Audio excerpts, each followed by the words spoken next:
Ate! Malakas niyang tawag sa kapatid pagkababa pa lang niya sa sasakyan. Oh my God! Nahalikan ko siya! Tili niya nang makalapit na siya sa ate niya. Kinikilig siya to the highest level. Sinong hinalikan mo? Narinig niyang tanong ng Kuya Edric na asawa ng Ate Gina niya. Katabi ito ni ate na nanonood ng TV. Si Doc Vincent. Tiling sagot niya. Tingnan mo ang babaeng to. Namumula ang muka. Alam kong kinikilig ka dyan dahil para kang kitikite na hindi makapirme sa kinatatayuan. Nakasimangot na sabi ng kanyang ate. Pero hindi pa rin nawawala ang kilig niya. Wow! Yung pinakita mo sa akin na larawan na Waiko. Siya ba ang hinalikan mo, Gia? Tumango siya sa tanong ng kanyang Kuya Edric habang tila nasasamid pa ito. Minsan na kasi niyang pinakita dito ang picture na nasa wallet niya. Ikaw na talaga. Natatawang sabi sa kanya ni Manang. Napuno siya ng tukso at kantsaw sa buong maghapon na iyon. Ramdam naman niya, kaya sige lang. Tuksuhin niyo pa siya sa mahal niya. Mas lalo siyang ginaganahang ipursige ang panliligaw kay Doc Vincent. Maaga siyang nagising dahil ipinaghanda naman niya ng makakain ang kanyang mahal na si Vincent para naman masilayan niya ito bago pumasok sa trabaho. Palagi kasi siyang pumupunta sa ospital na pinagtatrabahuhan nito. Palihim niyang kinukuntsaba ang assistant nurse nito na ibinigay at ibigay ang dala niyang pagkain para hindi makaligtaan nitong kumain. Ngayon ay nag-decide siyang na siya ang magbigay ng pagkain para sa future boyfriend niya. Hi Vincent, may dala nga pala akong lunchbox para hindi ka na magutom sa pagtatrabaho mo. Nakangiting sabi niya dito at inilagay sa mesa ang lunchbox na dala niya. You don't need to do that. Malamig nitong sabi. Gusto ko dahil nililigawan nga kita eh. Lumapit siya dito at hinawakan niya ito sa pisngi. Pabigay naman ng lakas kahit 1 minuto lang. Wala pang 1 minuto ay umatras na ang binata, kaya natanggal ang palad niya sa pisngi nito. At saka marahas itong tumayo at tinalikuran siya. Ngumiti na lang siya kahit nasaktan siya sa ginawa ni Vincent. Matapos niyang magbihis ay lumabas na siya na dala-dala ang bag ng ate niya. Magpapasama kasi ito sa ospital dahil ngayon ang schedule sa OB-GYN. 3 months na kasi itong buntis. Siya raw muna ang sasama dahil nasa United Kingdom pa kasi ang asawa ng ate niya dahil may inaasikaso ito para sa negosyo. Dalian mo na Georgina! Sigaw ng ate mula sa baba. Kaya nagmamadaling sinara niya ang pinto at bumaba na.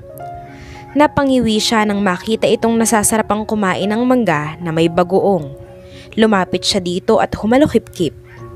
Umangat ang ulo nito nang maramdaman ang presensya niya. Gusto mo? Alok nito sa kanya. Umiling siya at ngumiwi. Ang asim-asim kaya ng manggang kinakain nito. Tara na ate, oras na para magpa-check up. Aya niya nang makababa na siya. Dalian mo Georgina. Pero heto ka at kumakain na naman ng mangga at prenting-prenting umupo dyan sa sofa. Nasaan ang hustisya ngayon? Sumbat niya sa kanyang ate at sarkastiko pa niyang sabi. Imbis na mainis sa sinabi niya ay lumiwanag ang mukha nito at napaisip. Ay, nasa Supreme Court. Gusto mo samahan kita? Napa-facepalm na lang siya nang maalala niyang may saltik din pala ito sa utak. Ewan ko sa'yo, tumayo ka na nga dyan. Tumayo naman ito at bitbit ang kinain nitong mangga. Naglakad na ito patungong kusina. Napailing na lang siyang sinundan ng ate niya. Baka matagalan pa silang pumunta sa ospital. Tapos ka na ba ate? Tanong niya dito. Oo, tapos na. Nakatangong saad nito at lumapit na sa kanya nang matapos na itong magpunas ng kamay. Agad itong umabrisyete sa kanyang braso at kunot noong tiningnan niya ito. Bakit tumataba ka na ngayon ate? Biro niya dito. Lumaki ang mga mata nitong tumingin sa kanya at may namumuo ng mga luha sa mga mata nito kaya natataranta na siya. Mataba na ba ako? Joke lang yun ate. Napatampal siya sa kanyang noo. Alam naman niyang buntis ito at bakit niya pa biniro. Napaka-insensitive mo talaga, Georgina. Palihim na sita niya sa kanyang sarili. Gusto niyang sapukin ang ulo niya dahil sa kagagahan. Hindi. Umiling ito na parang hindi ito naniniwala sa kanya. Sabi mo mataba ako. Umiling siya sa sinabi ng kapatid para sabihin dito na nagbibiro lang siya. Pero ang totoo ay tumaba na nga ito. Dumagdag ang timbang nito at hindi na ito gaya ng dati na payat. Nang makahuma, ay binuksan niya na ang pinto ng kotse at pinapasok ito. Umikot siya patungo sa driver's seat at agad na pinaandar ang kotse. Nagbusina siya para pagbuksan siya ng gate at agad na tumalima naman ang guard nila. Nang mabuksan ang gate ay agad na pinaharurot niya ang sasakyan. Halos kalahating oras ang biyaheng patungo sa ospital at mabilis lang siyang nakarating dahil wala masyadong traffic. Pumasok na sila sa loob ng ospital at tumungo sa klinik. Nadatnan nilang maraming pasyenteng naghihintay sa labas nito.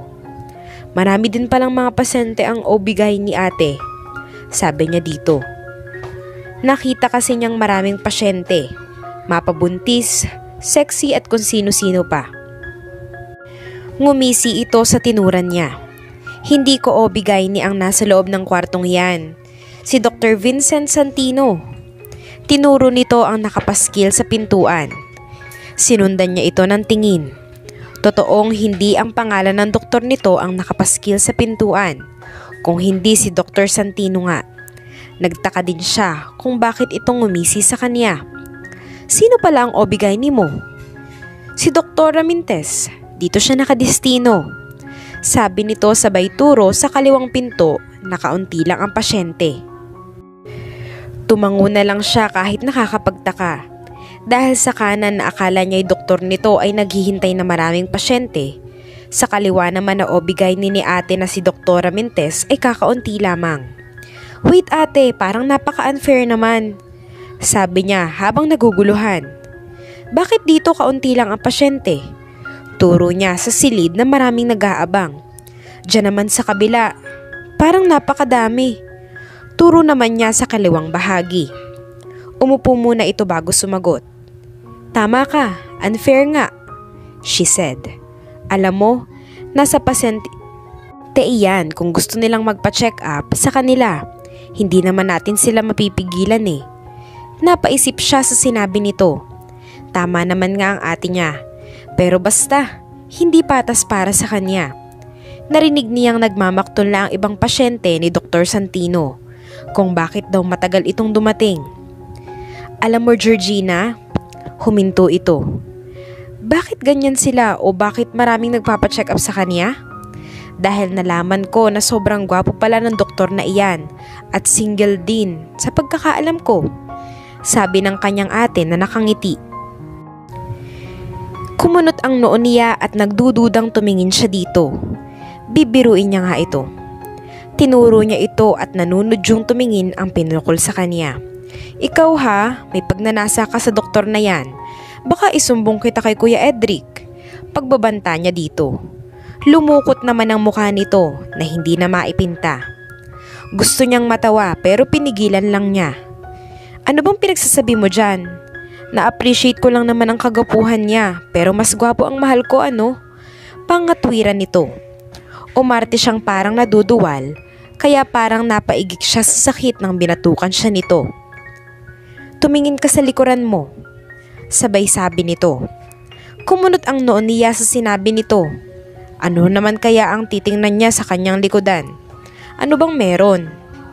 Bakit? Basta tumingin ka. Nakangiting sabi nito at nakatutok ang atensyon sa nasa likuran niya. Nagtataka man ay sinunod niya ang sinabi ng ate niya. Napatanga siya sa nakikita niya ngayon. Hindi siya makapaniwala na may ganito palang nilalang sa mundong ibabaw. Narinig din niyang impit na tumili ang ibang pasyente. Hindi siya lumingon kung sino ang mga ito. Basta siya, tutok na tutok sa kung sino ang nakikita niya ngayon. Oh, napano ka na dyan? Nagtatakang tanong nito sa kanya. Nagising siya sa katotohanan ng tinapik ng ate niya ang kanyang pisngi. Napahawak siya bigla sa kaliwang dibdib nang bumilis bigla ang tibok ng puso niya. Ate, totoo bang nakikita ko? Sinundan pa rin niya ng tingin ang doktor hanggang pumasok na ito sa klinik. Tumawa ang ate niya sa sinabi niya. Talagang namangha siya sa taglay na kagwapuhan ng binatang doktor. Oo, ano pa ba? O ngayon, masisisi mo pa ba ang mga pasyenteng magpapacheck up sa kanya? Umiling siya dito dahil hanggang ngayon, hindi pa rin siya makapaniwala sa kanyang nakita kanina. Parang bumaba sa langit ang lalaki dahil sa sobrang gwapo nito. Hindi ate, talagang ang gwapo talaga niya. Ewan ko ba sa yung babae ka? Napailing ito at natawa sa reaksyon niya. Sorry naman, hindi pa rin kasi ako makamove on. May asawa na kaya ito o di kaya may nobya na? Sana nga ay wala para malaya siyang makalapit sa lalaki. Gusto niya itong makilala. Unang tingin pa lang ay nabihag na nito ang kanyang puso. Babae naman talaga ako ah. Pangising-ngising sabi niya at akmang babatukan siya nito nang sinamaan niya ito ng tingin. Nakakarami ka na ha? Pinanlakihan niya ito ng mga mata. Kung hindi ka lang buntis, sasabunutan talaga kita. Naiinis niyang sabi dito. Umirap ang mga mata nito. Alam niyang may gagawin ito sa kanya. Alam ko na yung mga tingin mo ate, she said and raised her left brow. Kapag ganyan ang mga mata mo at hindi ka makatingin ng diretso, may gagawin ka talaga sa akin. Umismid lang ito at umirap sa kanya. Ay, ang taray, nagsusungit ang buntis. Ang sarap tusukin ng mga mata nito. Kung hindi niya lang ito kapatid, baka matagal niya na itong iniloblob sa drum. Ate, tawag niya dito at napahawak siya sa kanyang dibdib. I think I'm in love. Kung titingnan ng kanyang mga mata ay mahahalatang na love at first sight siya sa lalaki. Hindi nakatakas sa kanyang paningin ang pag-irap nito at tinaasan siya nito ng kilay. You think? She said sarcastically. Sa isip mo lang yan, hindi mo pa naman nararamdaman talaga. Lumukot ang mukha niya dahil sa sinabi nito. Kanino ka naman na in love, sa doktor na iyon? Nagtatakang tanong nito sa kanya at siya naman ay tumango. Nakuha niya ang puso ko sa isang tingin lang. Saad niya na para siyang nasa alapaap. Ganito talaga kapag nagkagusto ka. Ano yun, love at first sight? Ay hindi, love at second sight. Diba ngayon ko lang siya nakita? Pabalang niyang sabi, kaya umusog siya nang makitang tinaas nito ang kamay. Tumigil ka dyan at babatukan na talaga kita. Paano ka nakakasigurado na in love ka talaga sa kanya? She clasped her both hands and looked at her sister. Paano ako nakakasigurado? Turo niya sa kanyang sarili. Alam mo yung feeling na tumibok ng napakabilis ang puso mo? Sasagot na sana ito nang tinawag na ang pangalan ng kanyang ate. Halika na at ipapacheck up na din kita. Yaya nito sa kanya habang hilahila siya nito papasok sa loob. Nagtataka man ay hinayaan niya lang itong hilahin siya papasok ng klinik. Good morning, Doktora Mendez. Bati ng ate Gina niya. Ngumiti ang doktora at binati din sila. Nagtataka lang siya. Lahat ba ng doktor dito ay may itsura? Talagang mukhang anghel ang dalawang doktor na nakita niya ngayon. Iyong kanina na nagpabihag sa kanyang puso. At ito namang si Doktora Mendez ay sobrang ganda din. Sino si Gina David? Ako, doktora. Sagot ng ate niya sa doktor. Pero ipapacheck up ko na din po itong kapatid ko. Pinaupo sila ng doktor bago tinuon ng doktor ang sinabi ng ate niya. Napatingin siya sa kapatid at nagtataka siya sa sinabi nito kanina. Buntis ka ba? Direktang tanong ng doktora sa kanya. Kaya nanlalaki ang mga mata niyang nakatitig dito. Mabilis siyang umiling at natawa sa tanong nito. Hindi po, doktora. She said while shaking her head. Agad-agad buntis? Wag naman ganyan, doktora. Kung hindi, ano palang sakit mo? Kunot noong tanong ng kaharap. Wala po, doktora. Kung wala naman pala, ano itong sinasabi ng kapatid mong magpapacheck up ka? Naguguluhang tanong ni Doktora Mendez sa kanya. Doktora, sabat ng ate niya. Ganito po kasi iyan. Kanina nang dumaan si Dr. Santino sa harapan namin, ay bigla na lang siyang natulala at bumilis daw ang pagtibok ng puso niya. Baka po may sakit. Tumawa ito sa tinura ng ate niya. Matanong ko lang, may sakit ka ba sa puso o di kaya may history ang pamilya ninyo na may sakit sa puso? Tanong ng doktor sa kanya. As far as I know, doktora, our parents and our grandparents died because of cardiac arrest and heart attack. Walang pag-aalinlangan na sagot ni ate kay Doktora Mintes. Tumango ang doktor sa sinabi ng kanyang kapatid at bumaling naman sa kanya. Do you feel any pain in your chest? Wala naman po. Tumayo ito at sinuri siya. Tinapat nito ang stethoscope sa kanyang dibdib at pinakinggan ang tibok ng kanyang puso. Mga ilang minuto lang ay tumigil ito at nakangiti siyang pinagmasdan. Wala naman palang komplikasyon ng puso mo, miss. Georgina po, tugon niya. Georgina, wala kang sakit sa puso. Itong peklat mo ay hudyat na kagagaling mo lang sa heart transplant. Para makasigurado tayo ay may irerekomenda akong doktor sa'yo, si Dr. Santino. Pagkatapos siyang suriin ay umupo na ito. Doktora, di ba OB-gynecologist iyon? Bakit siya ipapacheck up doon kay Dr. Santino? Naguguluhang tanong ni ate. Pati nga siya ay naguguluhan din sa sinabi ng doktora. Tumawa ito bago sumagot. Oo nga, OB-gynecologist siya, pero isa rin siyang magaling na doktor sa puso. Napaawang ang kaniyang labi at namangha dahil sa napaka-talented na lalaki. Napaka-talented pala naman ng kanyang mahal. Tama, gusto niya ang lalaki kahit ngayon lang niya ito nakita. Naniniwala na siya sa love at first sight. Or maybe, we are destined to each other. Alam mo Gina, tawag atensyon nito sa kapatid. Hindi naman natin masisisi ang kapatid mo.